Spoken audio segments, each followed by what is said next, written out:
Hello, my name is Harzing and I'm a professor of international management, staff development lead and research mentor at Middlesex University Business School. This recording is part of a set of 6 which make up the preparation for Middlesex University Writing Bootcamp. Although we're open to papers targeted at any stage of development in the bootcamp and targeted at any journal, we focus in particular on writing for top journals that desk reject a large proportion of their submissions without even sending the paper out for reviews. Our aim is thus to ensure that your paper has the best possible chance of getting into the peer review process. The first session consists of an introduction to the bootcamp and the development of the publishing landscape. In the second session, we then explain how to craft a descriptive and memorable title. In the third session, we explain how to write polished abstracts that include all relevant information and guide the editor towards choosing the best possible reviewers for your paper.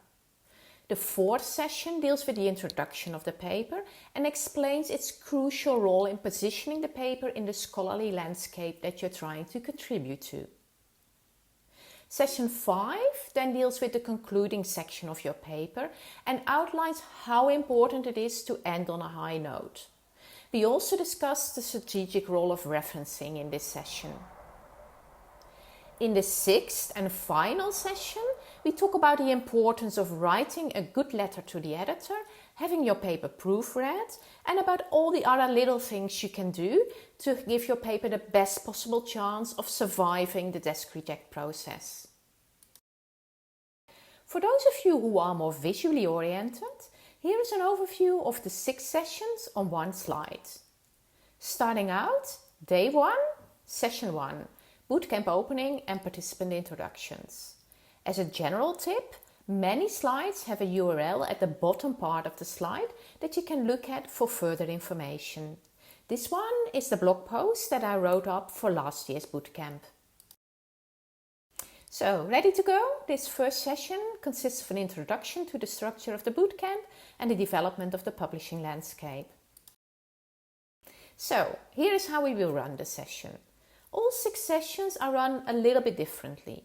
The opening and the closing sessions are mainly plenary with lots of discussion. The other 4 sessions, title, abstract, introduction and conclusion, are a little bit mixed. All of them will have a short Q&A at the start of the session. This might be 10 minutes, 15 minutes, 20 minutes. It all depends on how many questions you have. But it obviously assumes that you have watched this recording beforehand. There will also be an optional check-in at the end of the session when all bootcamp mentors will be available. Then the title improvement session, we prefer to run this in small groups because we find it really helps if people look at each other's titles. They will be chaired if possible by the bootcamp mentors. The abstract improvement session is done either in pairs of 2 that are matched by topic, or you can do it individually. The introduction and conclusion section are all individual, although we of course have the Q&A at the start and the optional check-in at the end. Then half an hour after the formal program has ended, there will be opening for questions for me and any other bootcamp mentors who can attend. You can also organize one-on-ones with your bootcamp mentor during any part of the formal sessions or at any individual time that you agree by mutual agreement. Let's talk a little bit about the context of publishing.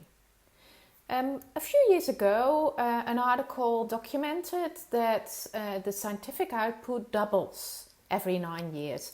I suspect if the same study was done today, it might even be every 5 years. So the number of publications is rising very rapidly.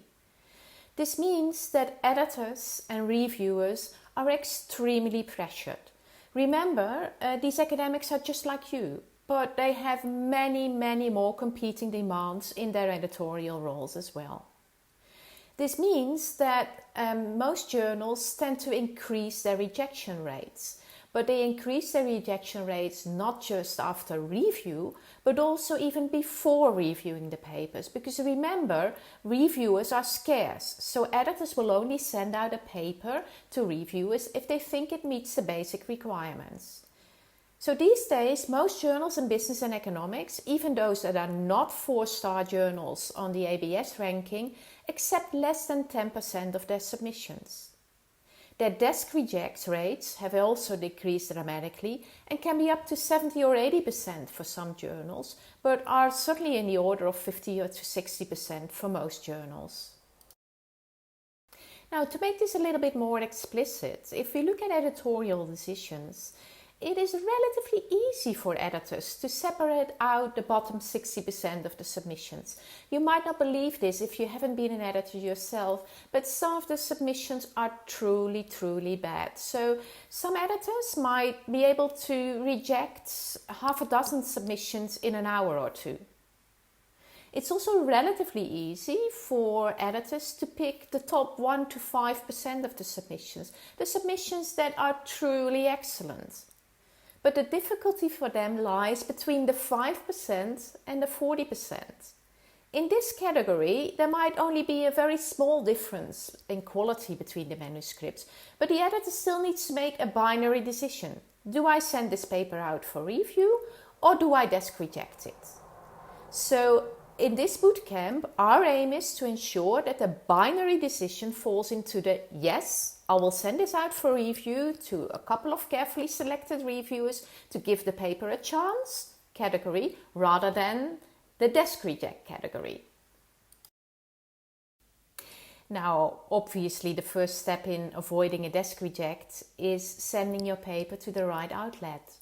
If you send a paper to the wrong journal, it will come back with a desk reject by return.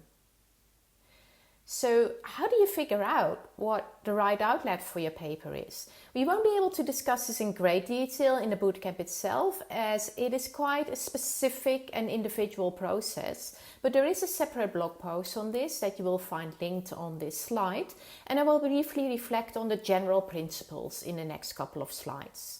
I've also done a separate video on how to target work with big societal impact, and you'll find that linked on one of the next slides. Before participating in a bootcamp, you will be asked to carefully research appropriate outlets and find 3 key example papers from your outlet and share those with your bootcamp mentor. When you're looking for the right journal to submit your paper to, it might be helpful to remember that academic journals are really communities of academics revolving around conversations that these academics are having with each other. So in submitting to a journal, you're really wanting to join a conversation. And joining a conversation obviously means that you need to acknowledge your conversation partners. If you don't do so, that's just plain rude.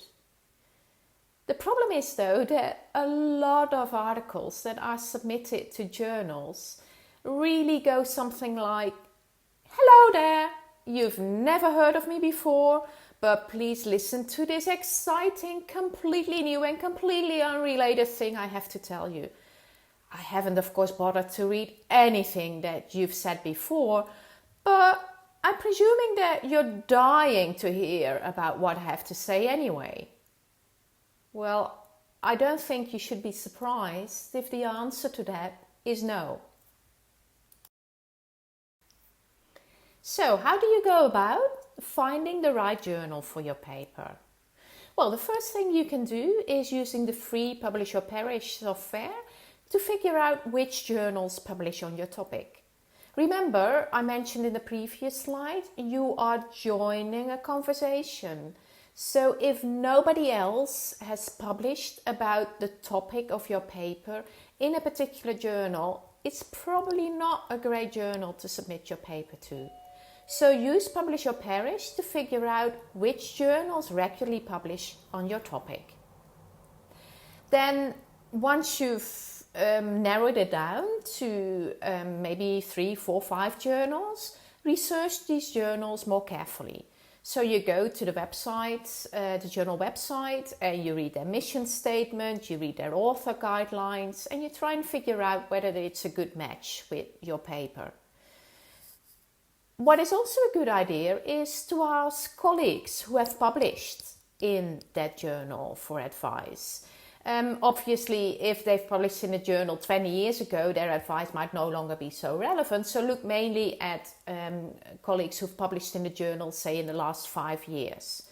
Also be aware that one person's experience is not necessarily typical.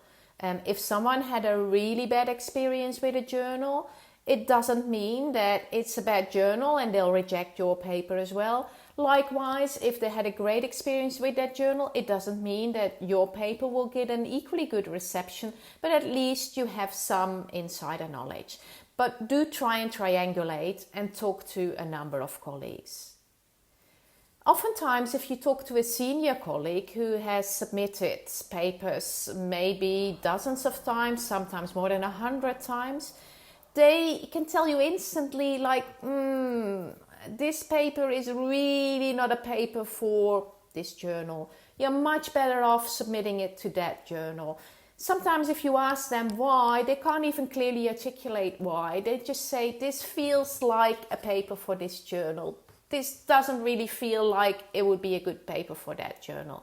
So do try and get as much information as you can from your colleagues. Then also go to the journal itself and find out whether there is any specific editorial guidance. Many journals these days publish articles that are called something like From the Editors and explain what is expected for submissions in these journals. And in the next slide, I'll show you a couple of examples. You can figure out about these articles by using the Publish or Perish software. And just put the word editor or editors in the title field, and it gets you all the articles that are explaining how to publish in these journals, what aspects to pay attention to. So in the last slide I mentioned that you should look at any editorials in the journal that you're submitting to. Here you find 2 screenshots of searches in the Publish or Perish software. For 2 specific journals, Journal of International Business Studies and Academy of Management Journal. And you can see that both journals regularly publish From the Editors articles. In the Journal of International Business Studies, there are articles about common method variants, the use of student samples, indigeneity, interdisciplinary research, experimental designs, conducting high impact research, the role of time. So any topic you can think of really. If you look at the Academy of Management Journal, there are articles on grounded theory, on how to write up qualitative research, on publishing again experimental research. So there's a lot of guidance out there. So make sure you get your hands on all of these articles. So we're nearly at the end of the recording of the first session, and I just wanted to give you a heads up that in the live session, in the live first session, we will ask all of you to introduce yourself briefly. And I would like you to think a bit about how you would like to introduce yourself, because the bootcamp is not just about improving your paper with the help of senior academics. It's also really about building a supportive community of academics who can help each other as well through peer support. So in your introduction, and we'll probably go for about 2 minutes each, please try and explain what the general disciplinary area is that you work on, and specifically what area your paper is in. But also talk about what specific methodological skills you have, and whether you may be hoping to set up any new projects with colleagues, or whether you are keen to apply for research funding in particular areas. Now, if you're someone who prefers to read rather than listen to presentations like this, I've also written up this presentation in 8 blog posts as part of a series. So as you will see from the titles, they basically cover all of the steps that we also cover in this bootcamp. So if you look at the bottom part of this slide, you will see the URL of the first installment of this blog post. Hope you enjoyed listening to the recording of the first session of the bootcamp. The second session is about how to create a descriptive and memorable title.